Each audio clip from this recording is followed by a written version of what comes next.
going? Where are we driving to? Oh. Yeah. All right, I am with my other half, my womb to the two mate. Oh, sorry, this. And I'm wondering if I should drive. You know, I would say that I'm probably the stronger driver. Use your tools. I am so excited to be talking with my twin sister today. Is this thing on? Okay. Okay.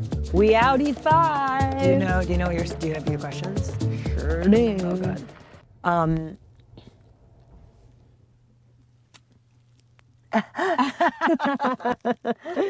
Okay, we're gonna start. Go ahead. We ready? Yeah, let's do it. What are your Where morning? are we driving to? We're just driving around. Okay, got it. Great. What are your morning habits? Ooh, my morning Do you have any? habits. I do, actually. Well, every morning I would go to Soleil. We still co-sleep. And so we wake up together. We usually do. How old is she? She just turned 6. Wow, I love And that. it's just so, I love snuggling with her. it's the greatest thing ever. She's the best sleeper ever. So our morning routine is that we wake up together, we open up the shades, we make the bed, we take a long hot shower together, and then we do a 1-song, maybe 2-song dance party in front of the mirror, which is a really great way to wake up and start the day. That's great. And then I'll do a breath work a lot in the morning. So I'll put on an othership breath work.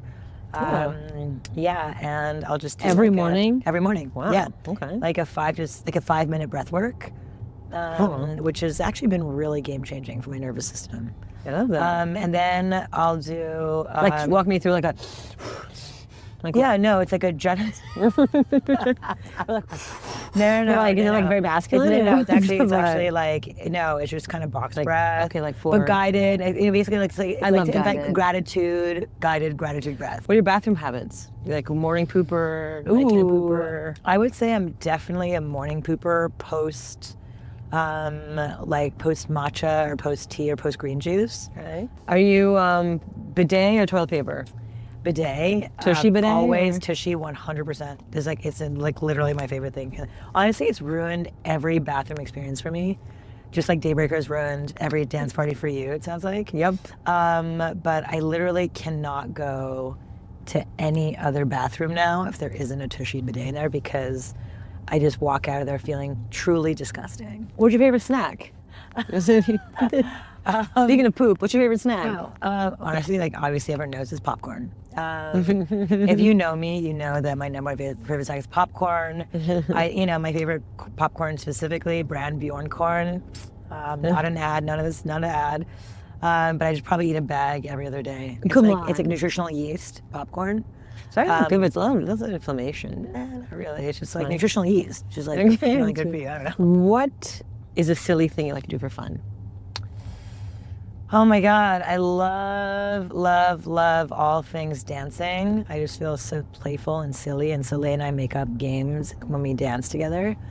But with my kid, I would say everything is silly when you're a mom and with a toddler, you know? Yeah. So life is silly. Yeah. And I just feel like, we're constantly doing shows. Like she has like pretend tickets. So we have to stand in line. Like literally we have friends over, like for Shabbat dinners on Fridays. She literally makes everybody during her moment of gratitude, because we do gratitude circle, everyone holds hands, we do gratefuls. And during her grateful moment, she'll be like, everyone upstairs to go to the second floor. She has everyone stand in line, and she makes these tickets out of like toys. And then she's like, tickets please. And then we're like, well, how many tickets? She's like, $2,500 for a ticket. And she's so funny. And then she'll go, and then she'll do a dance or a performance, and we'll do like a theater performance, where she'll ask me to come perform with her. What's your take on money? I think money is energy, you know? I think money flows. It's like what Lynn Twist says in her book, The Soul of Money. Yeah. It's like money is currency, it's a current.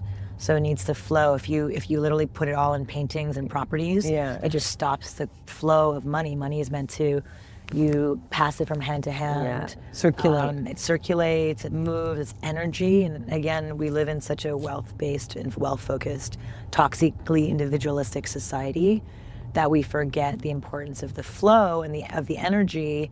And when just a few have so much, when just literally like, at Trump's inauguration, there was like 4 dudes that had like the equivalent of almost $1 trillion just in adding up 4 to Four 5 white different dudes. white dudes' wealth, you just begin realizing like they are trapping the energy of all of this wealth that could be moving and circulating across society and culture and community, and can be supporting in the evolution rather than just hoarding it into a number on a computer screen that just says billions, which doesn't serve and support anyone. I know, it's crazy. It just doesn't make any sense. How do you let money impact your life? Honestly, like I have an interesting relationship with money because we were so scarce growing up. And I think you and I, obviously we witnessed our parents, our dad who had one salary, small salary as a mechanical engineer, raising a family of 5. Our mother never worked. She had 3 kids in 1 year, so she couldn't work. And so, obviously you and I have felt the stress of money all of our lives growing up. Actually, I don't remember feeling that stressed about it. Oh God, I do. It's more like the feeling of like, can we take care of all the people we need to take care of? Like, is there enough to just support everyone that we want to in the event of this, that, or the other happening? There's like this sort of like, for me, it's like, just in case. Like, that's the kind of like the mentality that I have. It's like, will I have enough if, grandma has to go to the hospital, whatever. It's more like, can I take care of in the times of strife? It's less like, I don't have enough. Like, it's more just like, will I be okay if I don't have this in the event of like a crazy event? And I think that's just like where I have to let go. It's like, no, we're okay. Like we can cover all of that if need be. But that's for me, like where the trauma comes from. I don't know why that's it, but that's usually where it comes from. What is the key to happiness from your perspective? My key to happiness, I would say, is belonging. I think it's community. It's the wealth of friends and family, and being surrounded by, community that I can be wholly and fully myself and fully seen, supported, and loved in.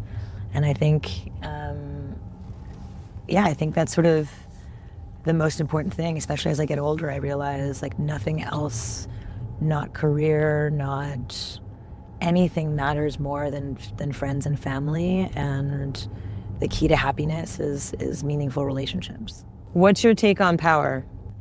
I understand the importance of it in kind of rising in the quote unquote ranks of society and life and your influence. Why is that important?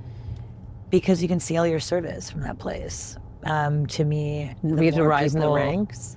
I think you have to rise in the ranks of society in order to make a greater impact. And I think you have to play and rub elbows in spaces and places that, certainly that's what I'm saying is what we're taught in society, right? Is like, in order to make the most impact, you have to continue ascending the ladder of importance so that you're in the rooms like currently right now. Trump is in a room at the White House right now with lawmakers and billionaires, really for the first time, mixing and mingling, where lawmakers are now, being courted by these billionaires and founders of these big companies to get things done faster.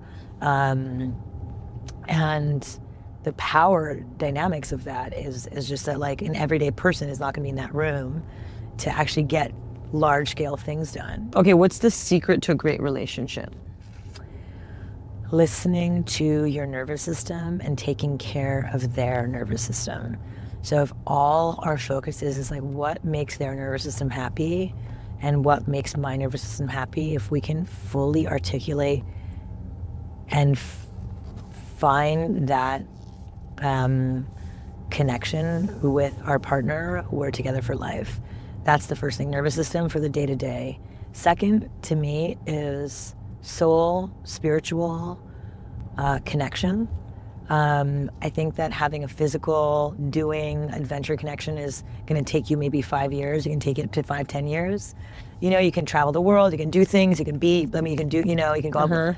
But then after a while, your spirit is sort of lonely. Yeah. So to meet someone that actually you can have a spiritual merging with, that you can have a soulful spiritual connection with, that can meet you in that level, I feel like it is, but don't you feel like sometimes, like, I've experienced soulmate love, but it was not a good relationship. Because, like, it's like, they say, like, love is unconditional, but relationship is conditional. It's conditional upon your values and how you believe a relationship should go. And, like, whereas, like, the love itself is unconditional, but the relationship, like, doesn't mean it's going to be a good relationship. I mean, that's great. I think on both sides. I mean, I'm talking about longevity, right? So it's like, I think, to your point, I think that could work in when you think about like a 5-year relationship. It's like relationally, do we get along? And that can, of course, like transcend for the rest of time, But it's like, yeah, I mean, I think it can go both ways. It's like, do we get along in the human realm? It has to work, I think, like for a relationship, like it's like, we both experience love in so many different ways, and like the deepest, most profound soul love. But if the relationship isn't available for that, for like to meet that, it's just like it doesn't work. Totally. Like, I mean, I think for a relationship to really last, I think it has to start with the foundation of soul love. So maybe that's the thing. So maybe it's like the soul love needs to be the foundation where you're like really deeply meeting each other in that realm. And then how it lasts over time maybe is a relational piece. It's like, can we like meet each other day to day? Can we... But I feel like, for example, even in your relationships, like it took a while to really build that to become soulful. So it's like, I think there's different approach points. There's different nodes, like there's different entry points. But I think ultimately we're saying the same thing. If soul, like it has to be a mix of relational and soul. Yeah, where it's like human you can and enter, soul. Like, I think it's human. like you entered a relationship in like where you were friends and colleagues for a while, and then it developed into soul. You're like, oh my God, are you my soul? So wait, what was the question? Let's answer the question. What's the key to the relation? Which is to a great relationship. Okay. I think it's the combination. I think the key to a great relationship is a combination of being able to meet each other on the human level, right? That you dance together in a way that feels so juicy for your nervous system. I think, it has to be something that's like soulful and spiritual. And there's like an ascended state of like wanting to sort of, for me personally, it's like I want someone who's interested in a spiritual ascension, like moving up in the spiritual space. Who's consistently interested in learning, growing, evolving. Like that is, it's like so important to me. It's like Justin McLeod shared as well. He's like, there's two kinds of people. Like one person who's like wants to grow, wants to learn, wants to keep, just like constantly being and there's like another type of person who wants to just have the dog and live on the beach, and live with the fence, and like he's like, I just can't be with that kind of person because they're not really interested in like just like growing and like learning and seeking, and so it's like learning and growing and co-creating. And then I think like from a physical perspective, like if you don't have a physical connection with your partner, it's literally impossible for it to last. Like, it has 100%. Physical, spiritual, human. Right. I think those are the three. Yeah. I need them in equal parts. Yeah. Actually. Actually equal parts. Well, Radha Agrawal, twin sister, founder of Daybreaker, womb to the tomb mate, biggest cheerleader, biggest champion of one another, and sort of like, biggest also like just like knows just the entire spectrum of emotional space. Always the best. I love you. I love you. Okay.